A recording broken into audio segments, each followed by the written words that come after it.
യൂസുഫ് നബി അലൈഹിസ്സലാമിനെ അല്ലാഹു സുബ്ഹാനഹു വ തആല പരീക്ഷണത്തിന് വിധേയമാക്കിയില്ലയോ?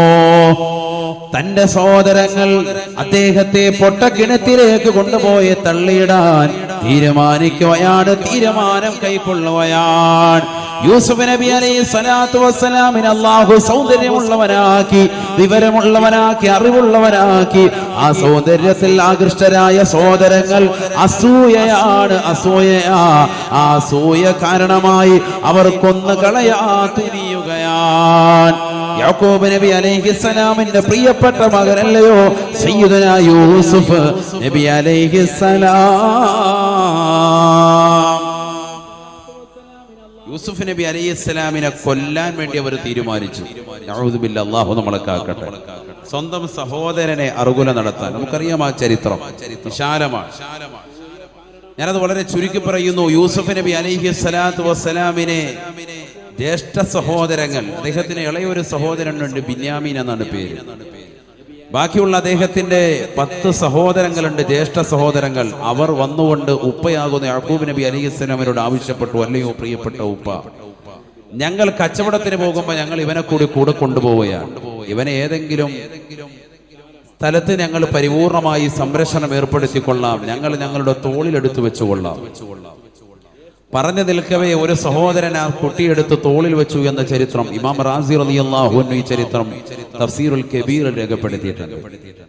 തോളിലെടുത്ത് വെച്ചു കൊണ്ടുപോവുകയാണ്. അന്ന് യൂസുഫ് നബി അലൈഹിസ്സലാമിന് വയസ്സ് 10 ആണോ അതല്ല അതിന് മുകളിലാണോ പ്രായം? പണ്ഡിതന്മാർ 2 അഭിപ്രായം രേഖപ്പെടുത്തിയിട്ടുണ്ട്. ബഹുമാനപ്പെട്ട ഇമാം ഫഖറുദ്ദീൻ റാസി റഹിമഹുല്ലാ അദ്ദേഹം പറയുന്നു, സഹോദരങ്ങൾ തോളിലെടുത്തു വെച്ചതുകൊണ്ട് തന്നെ വയസ്സ് 10 ആണ് എന്നുള്ളത് ഉറപ്പിക്കാം. കാരണം 10 വയസ്സുള്ളൊരു കുട്ടിയെ സാധാരണ രീതിയിൽ തോളിലെടുക്കാൻ ചാൻസ് ഉള്ളൂ. അതിനേക്കാൾ ഏജുള്ളവരെ തോളിലെടുക്കാൻ ചാൻസ് ഇല്ല. 10 ആണോ 18 ആണോ 2 അഭിപ്രായമാണ് പണ്ഡിതന്മാർക്കിടയിൽ. പ്രവാചകനുണ്ട്, നിനക്ക് ശേഷം കടന്നു വരുന്ന ഒരു പ്രവാചകൻ യൂസുഫാണ് എന്ന് അല്ലാഹു സുബ്ഹാനഹു വ തആല യാക്കൂബ് നബിക്ക് അറിയിപ്പ് നൽകിയിട്ടുണ്ട്. അതുകൊണ്ട് തന്നെ യൂസുഫിൽ ഒരു കരുതൽ വാപ്പയ്ക്കുണ്ടായിരുന്നു, വലിയൊരു പ്രിയമുണ്ടായിരുന്നു. യൂസുഫ് എന്ന് പറയുന്ന കൊച്ചുമോനെ, 10 വയസ്സുള്ള പ്രിയപ്പെട്ട പൊന്നുമോനെ സഹോദരങ്ങൾ തോളിലെടുത്ത് വെച്ച് കൊണ്ടുപോകുന്ന കാഴ്ച വാപ്പ ഇങ്ങനെ വീട്ടിൽ നിന്നുകൊണ്ട് കാണുകയാണ്. ആ പോക്ക് പിന്നീട് തിരിച്ചു വന്നത് 40 കൊല്ലങ്ങൾക്ക് ശേഷമാണ് എന്ന് പരിശുദ്ധ ഖുർആൻ. വലിയ വിശാലമായ ചരിത്രമാണ്. നമ്മൾ പഠിക്കണം. യൂസുഫ് നബിയുടെ ഖിസ്സ പഠിക്കേണ്ടതാണ്. നമുക്കിന്ന് ഇതൊന്നും അല്ലല്ലോ അറിയേണ്ടത്. നമുക്കിന്ന് ഇപ്പോഴത്തേന് മീന് അടുത്ത ദിവസം എത്ര കിട്ടും, എത്ര ലോഡ് കിട്ടും, എത്രയാണ് മത്തിക്ക് വില, എത്രയാണ് അയിലയ്ക്ക് വില, ഇതൊക്കെ അല്ലെങ്കിൽ ആവോലി ഇവിടുന്ന് കിട്ടും. ഇതൊക്കെയാണ് നമ്മുടെ ചിന്താഗതി. അതിനപ്പുറത്തേക്കൊരു ചിന്താഗതി നമ്മുടെ മനസ്സിലില്ല. അതൊന്നും അറിയണ്ടെന്നോ ചിന്താഗതി വെക്കണ്ടെന്നോ അല്ല, അതൊക്കെ നമ്മുടെ ജീവിത പ്രശ്നമാണ്. പക്ഷെ ഞാൻ പറഞ്ഞു വരുന്നത്, നമുക്കതിനപ്പുറത്തേക്ക് രാഷ്ട്രീയത്തിനും നമ്മുടെ ജീവിത നിലവാരത്തിനും അപ്പുറം വിശുദ്ധമായ ഖുർആനുമായിട്ടുള്ള ഒരു ബന്ധം നമുക്കുണ്ടാക്കിയെടുക്കണം. അള്ളാഹു തൗഫീഖ് തരട്ടെ.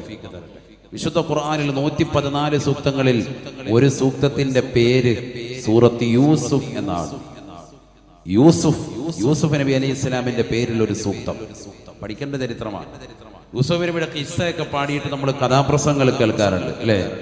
എന്നാൽ എത്ര ആളുകൾ ആ കിസ്സയിൽ പരിപൂർണമായ രീതിയിൽ, യഥാർത്ഥമായ രീതിയിൽ ഖുർആൻ പറഞ്ഞ രീതിയിൽ ആ ചരിത്രം പഠിച്ചിട്ടുണ്ട്. പഠിക്കേണ്ട ചരിത്രമാണ്.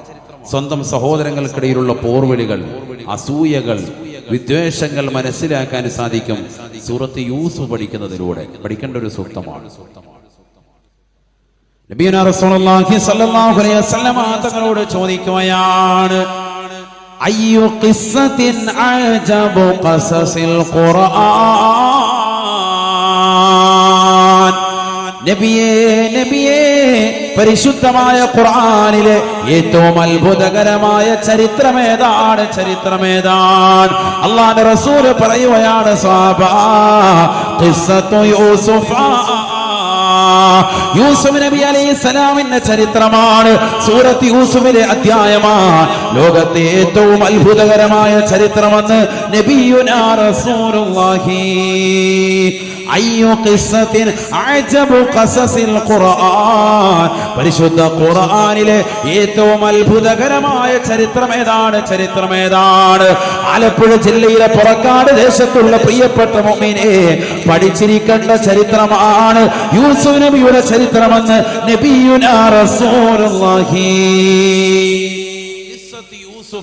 യൂസുഫ് നബിയുടെ ഖിസ്സ പഠിക്കണം. സയ്യിദുനാ റസൂലുള്ളാഹി മനസ്സിലായോ? ഏറ്റവും വലിയ അത്ഭുതകരമായ ചരിത്രം അതാണ്. എന്നിട്ട് അത് നമുക്കറിയില്ല. എന്താ നമ്മൾ പഠിച്ചത്? വലിയ എസ്സെ മനപ്പാടമാക്കാൻ മിനിറ്റുകൾ കൊണ്ട് കഴിയുന്ന സഹോദരങ്ങൾ. ഇംഗ്ലീഷ് പോയെങ്കിൽ ഇപ്പൊ ഓണപരീക്ഷ നടക്കാൻ അല്ലേ മക്കൾക്ക്? അള്ളാഹു എളുപ്പമാക്കി നൽകി അനുഗ്രഹിക്കട്ടെ. അതിനും ആമീനില്ലേ? ഉറക്കം പറയും. അള്ളാഹു എളുപ്പമാക്കി തരട്ടെ, വളരെ സന്തോഷകരമാക്കി തരട്ടെ. പോന്ന് ഉണർന്നു. ആ പരിശുദ്ധമായ സൂക്തം സൂറത്ത് യൂസുഫ് മുഅ്മിനായ മനുഷ്യൻ പഠിക്കൽ അനിവാര്യമാണ്. യൂസുഫ് നബി അലൈഹി സ്വലാത്തു വസ്സലാമിനെ സഹോദരങ്ങൾ തോളിലേറ്റി കൊണ്ടുപോകുന്നു. കൊല്ലാനാണ് അവരുടെ തീരുമാനം. മൂത്ത മകൻ യാക്കൂബ് നബിയുടെ മൂത്ത മകൻ യൂസുഫ് നബിയുടെ മൂത്ത ജ്യേഷ്ഠൻ ഇക്ക പറഞ്ഞു, നമുക്കിവനെ കൊല്ലണ്ട, ഏതെങ്കിലും പൊട്ടക്കിണത്തിൽ കൊണ്ടുപോയി തള്ളിയിടാം. കൊല്ലണ്ട, ഏതെങ്കിലും പൊട്ടക്കിണത്തിൽ തള്ളിയിടാം. അവരാ തീരുമാനത്തിന്മേൽ ഉറച്ചു. യൂസുഫ് നബി അലൈഹി സ്വലാത്തു വസ്സലാമിന്റെ ശല്യം തീരുവല്ലോ, യൂസുഫിന്റെ ശല്യം തീർത്താൽ മതിയല്ലോ. അദ്ദേഹത്തിന്റെ മനസ്സിൽ ഒരു കരുണ, യഹൂദ എന്നാണ് അദ്ദേഹത്തിന്റെ പേര് എന്ന് ചരിത്രത്തിൽ കാണാം. യാക്കൂബ് നബിയുടെ മൂത്ത മകൻ, അദ്ദേഹത്തിന്റെ പിൻഗാമികളാണ് ചരിത്രത്തിൽ യഹൂദികൾ എന്നറിയപ്പെട്ട മനുഷ്യർ വിഭാഗം എന്നും ചരിത്രത്തിൽ രേഖപ്പെടുത്തിയതായി കാണാം. ഏതായിരുന്നാലും അദ്ദേഹത്തിന്റെ മനസ്സിന് അപ്പോൾ തോന്നിയ ഒരു ചെറിയ അലിവിന്മേൽ ബാക്കിയുള്ള അനുജന്മാരെ ഏകോപിച്ചു. എല്ലാവരും പറഞ്ഞു, ഓക്കെ, നമുക്ക് ഇവനെ കൊല്ലണ്ട, പൊട്ടക്കിണത്തിൽ കൊണ്ടുപോയി തള്ളിയിടാം. അങ്ങനെയാണ് ആ തീരുമാനം കൈക്കൊള്ളുന്നത്. അതിനു മുമ്പ് അവരുടെ കൂടിയാലോചന കൊല്ലാനാണ്, എന്നേക്കുമായി ഇല്ലാതാക്കാനായിരുന്നു. നേരെ കൊണ്ടുവന്നു. യൂസുഫ് നബി അലൈഹി സ്വലാത്തു വസ്സലാമിനെ പൊട്ടക്കിണത്തിന്റെ വക്കിലേക്ക് വെച്ചു. ഞാൻ എന്തിനാ ഈ ചരിത്രം പറഞ്ഞു വരുന്നത്? ആരാണ് സയ്യിദുനാ ജിബ്രീൽ? അലൈഹിസ്സലാം എന്നതിലേക്കുള്ള ഒരു ചിന്തധാര ഇട്ട് തരികയാണ്. യൂസുഫ് നബി അലൈഹി സ്വലാമിനെ പൊട്ടക്കിണത്തിന്റെ വക്കിൽ കൊണ്ടുവന്ന് വെച്ചു.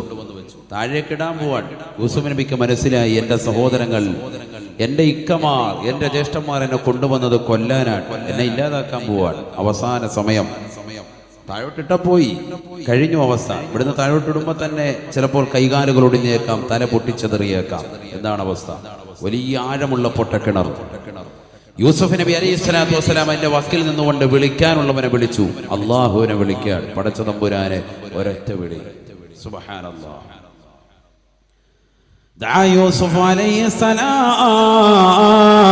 യൂസുഫ് നബി അലൈഹിസ്സലാം അല്ലാഹുവിനോട് ദുആ ചെയ്യുകയാണ്. അല്ലാഹുമ്മ നജ്ജിനി മിൻ ഹാദിഹിൽ ബലായ. അല്ലാഹുവേ, പടച്ച റബ്ബേ, ഈ ബലാ മുസീബത്തിൽ നിന്ന്, ഇടങ്ങേറിൽ നിന്ന് എന്നെ നീ രക്ഷിക്കണേ അല്ലാഹ്, എന്നെ നീ രക്ഷിക്കണേ അല്ലാഹ്. യൂസുഫ് നബി അലൈഹിസ്സലാം പൊട്ടക്കിണറ്റിന്റെ വക്കിൽ വെച്ചുകൊണ്ട് ദുആ ചെയ്യുകയാണ്. സഹോദരങ്ങൾ ഇതാ താഴേക്ക് വലിച്ചെറിയുകയാണ്.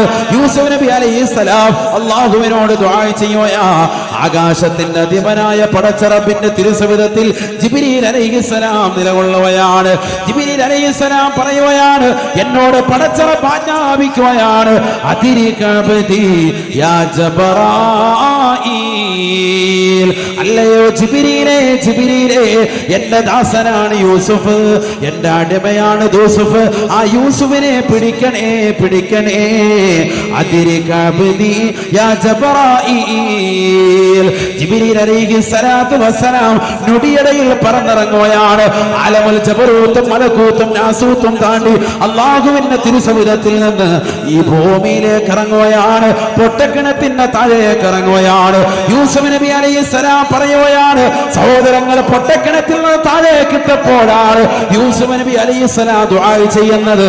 നൊടിയിടയിൽ ഞാൻ ഇതാ പറന്നിറങ്ങുകയാണ്, രക്ഷാപ്രവർത്തനത്തിന് നേതൃത്വം നൽകുകയാണ്. ഞാൻ ഭൂമിയുടെ താഴ്ഭാഗത്തേക്ക് വന്നു, കിണറിന്റെ താഴെ വന്നുകൊണ്ട് യൂസുഫ് നബി അലൈഹിസ്സലാമിനെ കോരിയെടുത്തു. ആദ്യമായി താഴേക്ക് വന്നത് ഞാനാണ്.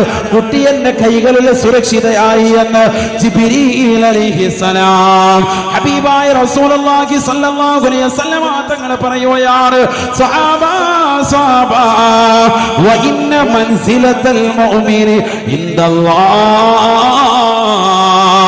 ഈ ലോകത്ത് പാവപ്പെട്ട മുഅ്മിനായ മനുഷ്യനില്ലോ പുറക്കാട് ദേശത്ത് സയ്യിദവറുകളെ ചാരത്ത് വന്നുകൊണ്ട് സിയാറത്ത് ചെയ്യുന്ന പാവപ്പെട്ട മുഅ്മിനില്ലയോ മുഅ്മിനത്തില്ലയോ പാതിരാത്രി സമയത്ത് പൊട്ടിക്കരഞ്ഞുകൊണ്ട് പടച്ചറപ്പിന്റെ ദർബാറിലേക്ക് അല്ലാഹുവേ എന്റെ പാപം പുറത്തു തരണേ അല്ലാ എന്ന കണ്ണീരോടുകൂടി പടച്ചറപ്പിനോട് പൊട്ടിക്കരഞ്ഞ് യാചിക്കുന്നതായ സഹോദരനില്ലയോ നമസ്കരിക്കുന്നതായ പാവപ്പെട്ട ഉപ്പയില്ലയോ നമസ്കാര ചിട്ട വെക്കുന്ന പാവപ്പെട്ട ചെറുപ്പക്കാരനില്ലയോ അവൻ മുഅ്മിനാണോ അവൻ ഈ ജിബ്രീലിനേക്കാൾ സ്ഥാനം എന്റെ അടുക്കൽ ഞാൻ നൽകുമെന്ന് ഹബീബുനാ ശഫീഉനാ റസൂലുള്ളാഹി.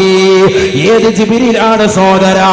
ആലമുൽ ജബറൂത്തും മലക്കൂത്തും നാസൂത്തും കഴിഞ്ഞ് അല്ലാഹുവിന്റെ അർശിന്റെ തിരുസവിധത്തിൽ നിന്ന് നൊടിയടയിൽ പറന്നിറങ്ങി കിണറിന്റെ താഴ്ഭാഗത്ത് വന്ന് യൂസുഫ് എന്ന 10 വയസ്സുള്ള പൊന്നുമോനെ രക്ഷാപ്രവർത്തനത്തിന് നേതൃത്വം കൊടുത്തതായ യൂസുഫ് നബി അലൈഹിസ്സലാമിനെ രക്ഷപ്പെടുത്തി എടുത്തിയതായ ജിബ്രീലില്ലയോ ആ ജിബ്രീലിനേക്കാൾ പവർ മുഅ്മിനായ മനുഷ്യനുണ്ട് എന്ന് ഹബീബുനാ റസൂലുള്ളാഹി.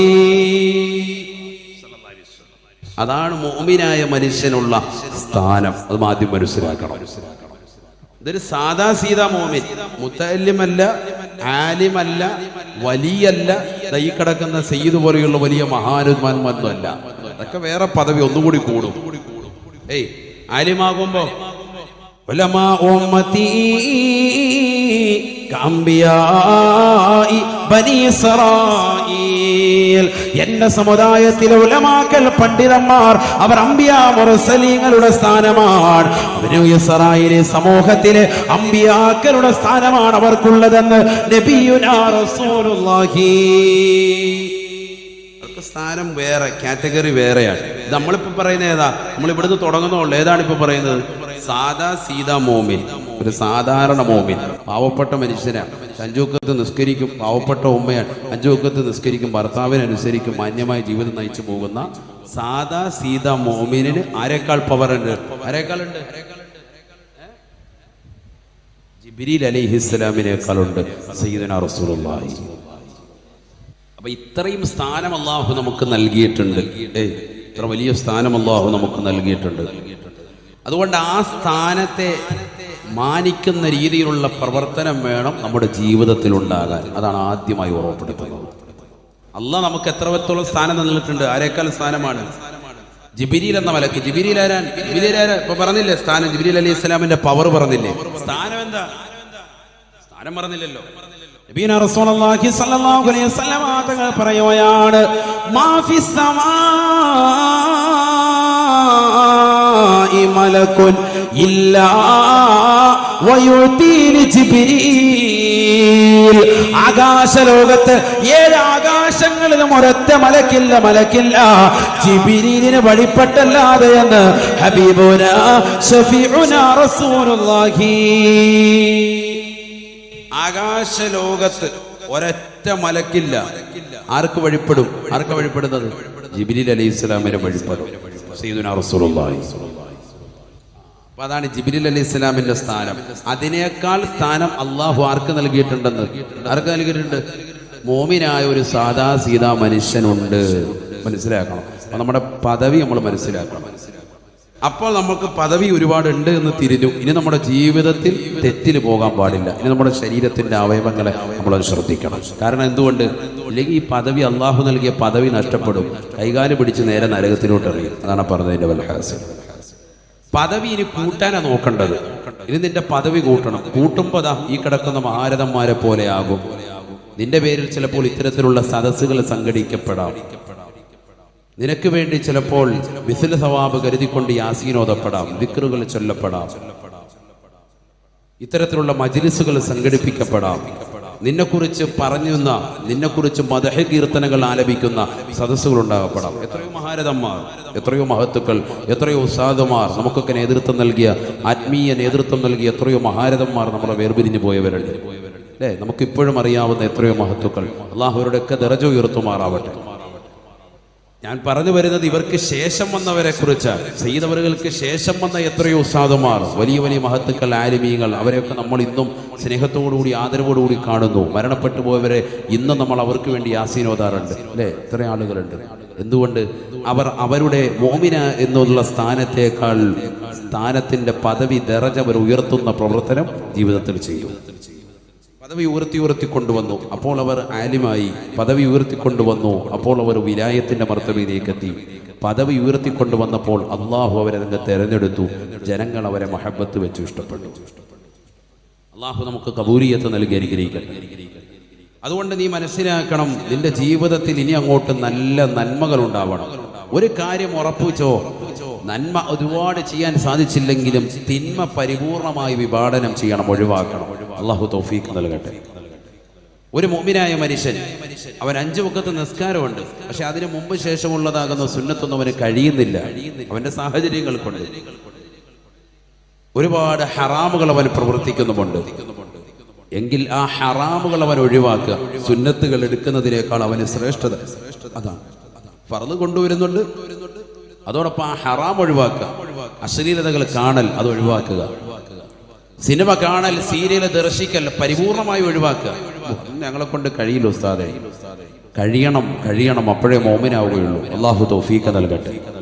കാരണം നമ്മുടെ ഈ കണ്ണിനും നമ്മുടെ ഈ നാവിനും പവറുള്ളതാണ്, ഭാഗ്യമുള്ള 2 അവയവങ്ങളാണ് ഇതൊന്ന്. സയ്യിദുനാ റസൂലുള്ളാഹി ഞാൻ അതിലേക്ക് വരും ഇൻഷാ അല്ലാഹ്. എന്താണ് ഈ 2 അവയവങ്ങൾക്കുള്ള പവർ? നബിയുനാ റസൂലുള്ളാഹി സ്വല്ലല്ലാഹു അലൈഹി വസല്ലമ തങ്ങൾ പറയുകയാണ്, ഇന്നല്ലാഹ കതബ അല ബിനു ആദമ നസീബഹു മിനസ്സിനാ മുദ്രികുൻ ലാ മഹാലത. നബിയുനാ റസൂലുള്ളാഹി സ്വല്ലല്ലാഹു അലൈഹി വസല്ലമ തങ്ങൾ ഉറപ്പെടുത്തുകയാണ്, ആദം സന്തതികളായിട്ട് ഏതൊരു മുഅ്മിനായ മനുഷ്യനുണ്ടോ, മുഅ്മിനത്തുണ്ടോ, ആദം സന്തതികളായ മുഴുവൻ ആളുകളും അവർ ഈ ദുനിയാവിൽ ജീവിക്കുന്ന കാലഘട്ടത്തിൽ നസീബഹു മിനസ്സിനാ മുദ്രികുൻ ലാ മഹാലത, അവർ ഈ ദുനിയാവിൽ എപ്പോഴെങ്കിലും അവർ വ്യഭിചാരം എത്തിക്കുമേ അഥവാ വ്യഭിചരിക്കേണ്ട സാഹചര്യം അവർക്ക് കടന്നു വരുമേ എന്ന് നബിയുനാ റസൂലുള്ളാഹി. വ്യഭിചാരം മുദ്രികുൻ ലാ മഹാലത, ഹദീസ് അങ്ങനെയാണ് നബി തങ്ങൾ തുടങ്ങി വെക്കുന്നത്. എന്ന് പറഞ്ഞാൽ വ്യഭിചരിക്കാതെ ഒരൊറ്റ വ്യക്തിയും അതിനുള്ള സാഹചര്യം ഉണ്ടാകാതെ ഒരാളും ആദം സന്തതികളിൽ നിന്ന് ഈ ലോകത്ത് വിട പറയുകയില്ല, ഇല്ലാതാവുകയില്ല എന്നാണ് പറഞ്ഞതിന്റെ അർത്ഥം. സാഹചര്യം എത്തിക്കണേ റബ്ബേ. അടുത്ത വക്കത്ത് മുതൽ ദ്വാരക്കാൻ തുടങ്ങും. അങ്ങനത്തെ കൗമ അല്ലാഹു ആക്കട്ടെ. ഒന്ന് കിട്ടിയാൽ മതിയായിരുന്നു എന്ന് പറഞ്ഞിരിക്കും. അല്ലാഹു നമ്മളെ കാത്ത് രക്ഷിക്കട്ടെ. വ്യഭിചരിക്കാനുള്ള സാഹചര്യം, അതിനുള്ള എല്ലാ സൗകര്യവും നിങ്ങൾക്ക് ഒരുക്കി തരുമെന്ന് അല്ലാഹു തആല സുബ്ഹാനല്ലാഹ്. പിശാച് അതിനുള്ള വഴി ഒപ്പിച്ചു തരും, സൗകര്യങ്ങളുണ്ടാവും. അല്ലാഹു നമ്മളെ കാത്തിരക്ഷിക്കട്ടെ. പരീക്ഷണാണ്. മോമിനായ മനുഷ്യൻ ആദം സന്തതികൾക്കെല്ലാം അത് വരും. മുദ്രികുൻ ലാ മഹാലത, അത് എത്തിക്കാതിരിക്കൂല. എപ്പോഴെങ്കിലും ഒരു അന്യ പെണ്ണുമായി തനിച്ചിരിക്കേണ്ട ഒരവസ്ഥ, ഒന്നെങ്കിൽ ബസ്സിൽ ഒരു സീറ്റിൽ, അല്ലെങ്കിൽ ട്രെയിനിൽ ഒരു കമ്പാർട്ട്മെന്റിൽ, അല്ലെങ്കിൽ ഒരു വീട്ടിൽ, അല്ലെങ്കിൽ അതിനൊരു സമയത്ത് ഒരു മഴ പെയ്യുന്ന സമയത്ത് ഒരു കടമുറിയിൽ കയറിയതാ. അതുകൊണ്ട് അവിടെ ഒരു താത്ത റാഹത്ത്, വേറെ ആരുമില്ല, എല്ലാ സൗകര്യവും ഉണ്ട്. അങ്ങനെ ഏതെങ്കിലും രീതിയിൽ നിന്റെ ജീവിതത്തിൽ വ്യഭിചാരത്തിനുള്ള ഒരു സൗകര്യം എത്തിക്കുമെന്ന് സയ്യിദുനാ റസൂലുള്ളാഹി. എന്നിട്ട് നബി അത് പറഞ്ഞു വെച്ചിട്ട് നബി പറയാൻ, വ്യഭിചാരം എന്ന് പറഞ്ഞാൽ നീ മനസ്സിലാക്കിയതുപോലെ ശാരീരികമാകുന്ന ബന്ധപ്പെടൽ മാത്രമല്ല കേട്ടോ എന്ന അർത്ഥത്തിൽ നബി സല്ലല്ലാഹു അലൈഹി വസല്ലം തങ്ങൾ ഓരോ അവയവങ്ങളെ എടുത്തിട്ട് നബി തങ്ങൾ ചർച്ച ചെയ്യുകയാണ്. അവിടെയാണ് ഇനി മനസ്സിലാക്കേണ്ടത്. ശ്രദ്ധിക്കണം. നമ്മളിൽ പല ആളുകളും മനസ്സിലാക്കും ശാരീരികമാകുന്ന ബന്ധപ്പെടലാണ് വ്യഭിചാരം. അതല്ല. ശാരീരികമാകുന്ന ബന്ധപ്പെടൽ മാത്രമല്ല വ്യഭിചാരം. അത് വ്യഭിചാരമാണ്, അത് വലിയ വ്യഭിചാരമാണ്. അതേപോലെ വ്യഭിചാരത്തിന്റെ കുറ്റം കിട്ടുന്ന സംഗതികളാണ് കണ്ണുകൊണ്ടുള്ള വ്യഭിചാരം, സയ്യിദുനാ റസൂലുള്ളാഹി. കാതുകൊണ്ടുള്ള വ്യഭിചാരം, ഹബീബ് റസൂലുള്ളാഹി. കൈകൊണ്ടുള്ള വ്യഭിചാരം, ഹബീബ് റസൂലുള്ളാഹി. നാവ് കൊണ്ടുള്ള വ്യഭിചാരം, ഹബീബ് റസൂലുള്ളാഹി. ഹൃദയം കൊണ്ടുള്ള വ്യഭിചാരം, ഹബീബ് റസൂലുള്ളാഹി. ലൈംഗിക അവയവം കൊണ്ടുള്ള വ്യഭിചാരം, ഹബീബ് റസൂലുള്ളാഹി. കാലുകൾ കൊണ്ടുള്ള വ്യഭിചാരം, ഹബീബ് റസൂലുള്ളാഹി. ഈ അവയവങ്ങൾക്കൊക്കെ വ്യഭിചാരമുണ്ട്. ഹദീസാണിത്, ആർക്കും തള്ളാൻ പറ്റൂല.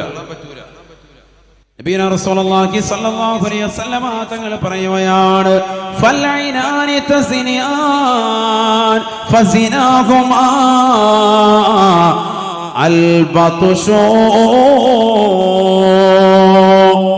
ഫസിനാഹുമാ അൽബസറു.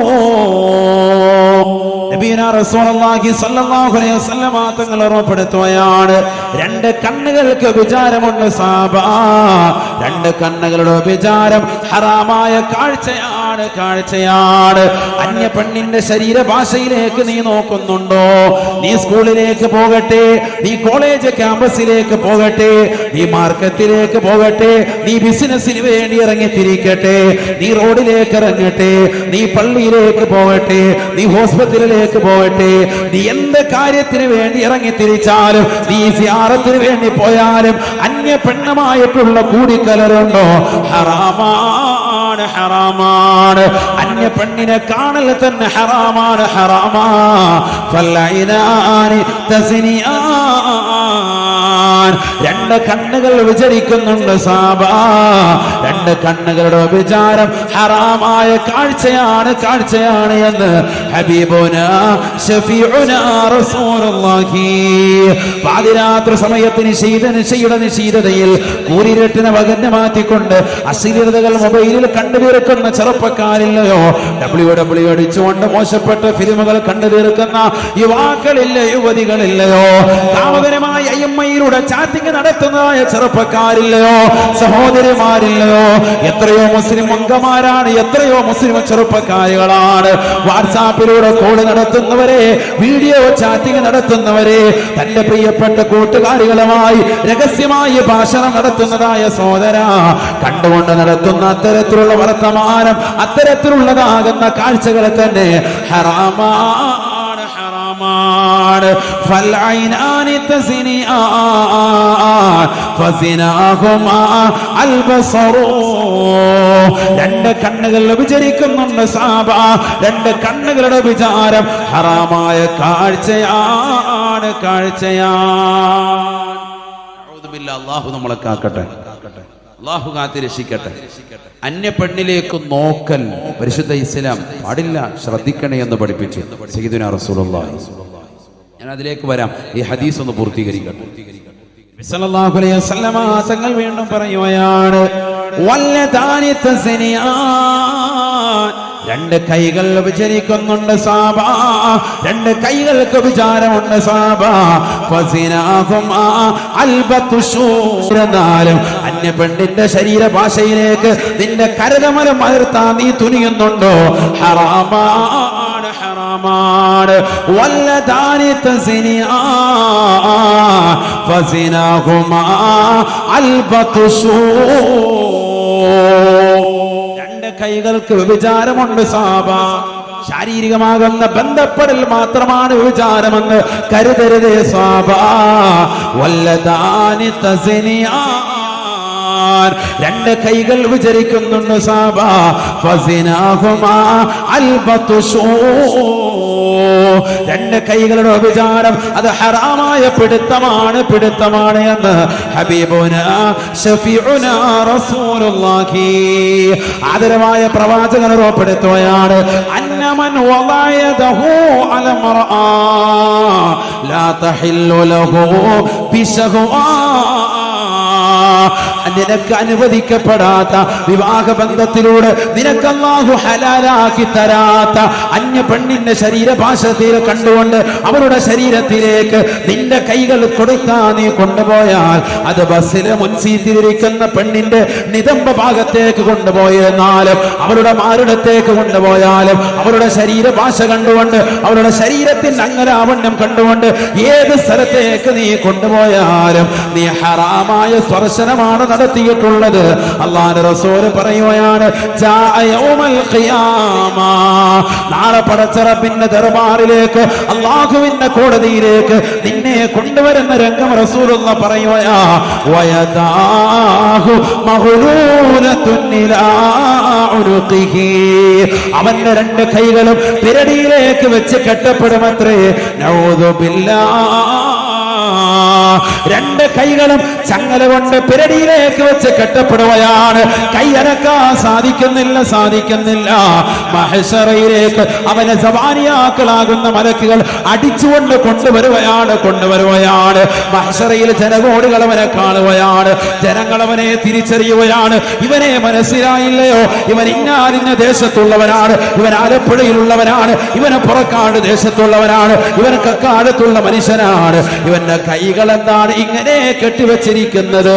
ജനങ്ങൾ വിളിച്ചു പറയുകയാണ്, ഇവൻ ദുന്യാവിൽ അന്യ പെണ്ണിന്റെ ശരീരത്തിൽ തൊട്ടവനാണ്, അവളുടെ ശരീരഭാഷയിൽ തൊട്ടവനാണ്. അവൾക്ക് അനുവദനീയമുണ്ടാകട്ടെ, അവളുടെ അനുവാദമില്ലാതാകട്ടെ.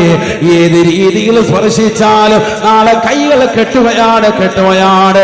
മുസ്ലിമത്താകുന്ന പെങ്ങളെ, അന്യ സ്ത്രീ പുരുഷന്മാരുമായി ബന്ധപ്പെടുന്നതായ അന്യ പുരുഷന്മാരുമായി ഭർത്താവ് പ്രവാസ ലോകത്ത് കഴിയുമ്പോൾ തന്നെ മടിയില്ലാതെ, ഉളുപ്പില്ലാതെ, നാണമില്ലാതെ ബന്ധം വെക്കുന്ന സഹോദരിമാരില്ലയോ?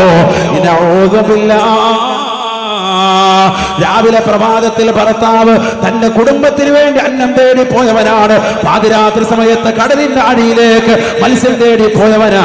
അവനെ വഞ്ചിച്ചുകൊണ്ട് അന്യരാകുന്ന ചെറുപ്പക്കാരെ വീട്ടിൽ വിളിച്ചു വരുത്തി അവന്റെ ശരീരത്തിലേക്ക് കരകമരം നീ അമർത്തിയിട്ടുണ്ട് എങ്കിൽ, നിന്റെ കൈകൾ നീ കൊണ്ടുപോയിട്ടുണ്ട് എങ്കിൽ, നാളെ മഹ്ശറയിലേക്ക് നിന്നെ കൊണ്ടുവരുന്നത് ഉടുതുണിക്ക് മറുതുണിയില്ലാതെ പൂർണ്ണമായി നഗ്നയായി, പൂർണ്ണമായി വിവസ്ത്രയായി, രണ്ട് കൈകളും പിരടിയിലേക്ക് വെച്ച് ചങ്ങല കൊണ്ട് കെട്ടപ്പെട്ട നിലയിലാണ് എന്ന് ഹബീബുനാ ശഫീഉനാ റസൂലുള്ളാഹി ഫൈന ഖബ്ബലഹാ. ഈ ദുനിയാവിൽ അന്യ പെണ്ണുമായി നീ ചുംബനം നടത്തിയവനാണ് എങ്കിൽ, അന്യ പുരുഷനുമായി പെണ്ണെ നീ ചുംബനം നടത്തിയിട്ടുണ്ട് എങ്കിൽ, ഖുറലത് ശഫതാഗു ബിമിഖറലിന്നാ, ചുണ്ടുകൾ രണ്ടും വലിച്ചു നീട്ടുകയാണ്. സബാനിയാക്കളാകുന്ന ശിക്ഷയുടെ മലക്കുകൾ രണ്ടുപേരുടെയും ചുണ്ടുകളെ ചൂടുള്ള കത്രി കൊണ്ട് മുറിച്ചു മാറ്റമേ എന്ന് ഹബീബുനാ ശഫീഉനാ റസൂലുള്ളാഹി. തീർന്നില്ല, പഠിച്ചു വെക്കേണ്ട പാഠമാണ്. കമിതാക്കളാകാൻ ഒരു മടിയുമില്ലാത്തതാകുന്ന സഹോദരിമാരെ, പഠിക്കാൻ വേണ്ടി പോകുന്നത് തന്നെ പഠിപ്പിക്കുന്ന ടീച്ചറിന്റെ ശരീരത്തിന്റെ ആകാര സൗഷ്ഠവങ്ങൾ കാണാനാണ് എന്ന പേരിൽ പഠിക്കാൻ തന്നെ പോകുന്നത് തന്നെ തന്റെ പ്രിയപ്പെട്ട കാമുകിയെ ഒന്ന് കാണാനാണ്, അവളുമായി ഒന്ന് പാർക്കിൽ പോകാനാണ്, അവളുമായി സൊല്ലാനാണ്, അവളുമായി വർത്തമാനം പറയാനാണ്, അവളുമായി ലിപ്ലോക്ക് ഇട്ടുകൊണ്ട് ഏതെങ്കിലും കടപ്പുറത്ത് ഏതെങ്കിലും വള്ളത്തിന്റെ മറവിലിരുന്നു കൊണ്ട് ചുംബനം കൊടുക്കാനാണ്. ഒരു സീനുണ്ടാക്കാൻ പൊന്നുമോളെ നീ ശ്രമിക്കരുതേ. നാളെ ആഖിറത്തിൽ നിനക്ക് മാരകമായ ശിക്ഷയാണ്. ഖുറിലത് ശഫതാഗു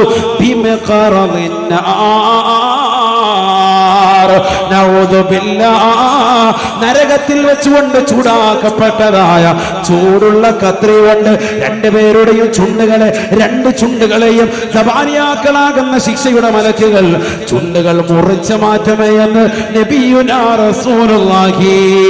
ഈ ദുനിയാവിൽ ചുംബിച്ച് കളിച്ചവരല്ലയോ, ചുംബന സമരം തീർത്തവരല്ലയോ, അന്യ പെണ്ണുമായി ചുംബനം തീർത്തവരല്ലയോ, പാർക്കിൽ പോയവരല്ലയോ, മാളിൽ പോയവരല്ലയോ, രഹസ്യമായി റൂം എടുത്തുകൊണ്ട് അധിവസിച്ചവരല്ലയോ? അല്ലാഹുവിന്റെ റസൂൽ പറയുകയാണ്, ശിക്ഷയെ രുചിക്കുക. തീർന്നില്ല. ഫഇൻ സനാ ബിഹാ, അന്യ പെണ്ണുമായി നീ ശാരീരിക ബന്ധത്തിൽ ഏർപ്പെട്ടിട്ടുണ്ട് എങ്കിൽ, തശ്ഹദു അളുമു ഫഖ്ദിഹിൽ യുസ്റാ, നിന്റെ ഇടതുകാലിന്റെ തുടയല്ല അള്ളാന്റെ ദർബാറിൽ നിനക്കെതിരായി സാക്ഷി നിൽക്കുമേ. അള്ളാഹുവേ, ഇന്നാലിന്റെ മനുഷ്യനുമായി ഇന്നാലിന്റെ സ്ത്രീയുമായി ഇവൻ ബന്ധപ്പെട്ടിട്ടുണ്ട് അല്ലാ, ഞാൻ സാക്ഷിയാണ് അല്ലാ. ആരും അറിയാതെ രഹസ്യമായി നീ വീഴ്ച നടത്തിയവളാണ്. ഭർത്താവ് അറിഞ്ഞിട്ടില്ല, സഹോദരൻ അറിഞ്ഞിട്ടില്ല, കൂട്ടുകാർ അറിഞ്ഞിട്ടില്ല, ബന്ധുമിത്രാദികൾ അറിഞ്ഞിട്ടില്ല. ആരമറിയാതെ രഹസ്യമായി നീ വേഴ്ച നടത്തിയവനാണ്. റൂം എടുത്തുകൊണ്ട് വ്യഭിചാരശാലകളെ തേടി പിടിച്ചുകൊണ്ട് റസീറ്റിൽ പോയിട്ട് നീ നടത്തിയതാണ്. ആരമറിയാതെ പണമിടപാട് നീ നടത്തിക്കൊണ്ട് ചെയ്തതാണ്. എന്നാൽ എല്ലാം അറിയുന്ന പടച്ചറപ്പില്ലയോ, ഏറ്റവും വലിയ തമ്പുരാൻ, ലോകത്തിന്റെ ഏറ്റവും വലിയ ക്യാമറ അല്ലാഹുവല്ലയോ, പടച്ചറപ്പല്ലയോ? ആ പടച്ചതമ്പുരാൻ കാണുന്നുണ്ട് എന്ന് നീ അറിഞ്ഞില്ല. ആ റബ്ബ് സുബ്ഹാനഹു വ തആല അടയാളപ്പെടുത്തി വെച്ചിരിക്കുകയാണ്. നാളെ നിന്നെ കൊണ്ടുവരുന്ന രംഗം, രണ്ട് കൈകളും പെരടിയിലേക്ക് വെച്ച് കെട്ടപ്പെട്ട നിലയിലാണ്. ചുംബനം നടത്തിയതിന്റെ പേരിൽ നിന്റെ ചുണ്ടുകളെ മുറിച്ചു മാറ്റപ്പെട്ട നിലയിലാ. നിന്നെ വ്യഭിചാരിച്ചിട്ടുണ്ട് എങ്കിൽ, വ്യഭിചാരം നടത്തിയിട്ടുണ്ട് എങ്കിൽ, നിന്റെ ഇടതുകാലിന്റെ തുടയല് അല്ലാഹുവിനോട് നിനക്കെതിരായി സാക്ഷി പറയുമേ. ഹബീബുനാ ശഫീഉനാ റസൂലുള്ളാഹി സല്ലല്ലാഹു അലൈഹി വസല്ലം തശ്ഹദു അൽമു ഫഖദിഹിൽ യുസ്റ. ഇടതുകാലിന്റെ തുടയല് നമുക്കെതിരായി സാക്ഷി പറയും. പിന്നെ കാലം മുറിച്ചു കളഞ്ഞേക്കാം, എന്നിട്ട് പോയാൽ പോരോ ഒറ്റക്കാലേ. ഇടതുകാലിന്റെ തുടയിലൊക്കെ മുറിച്ചു കളഞ്ഞിട്ട് പോയാൽ കുഴപ്പമില്ലല്ലോ.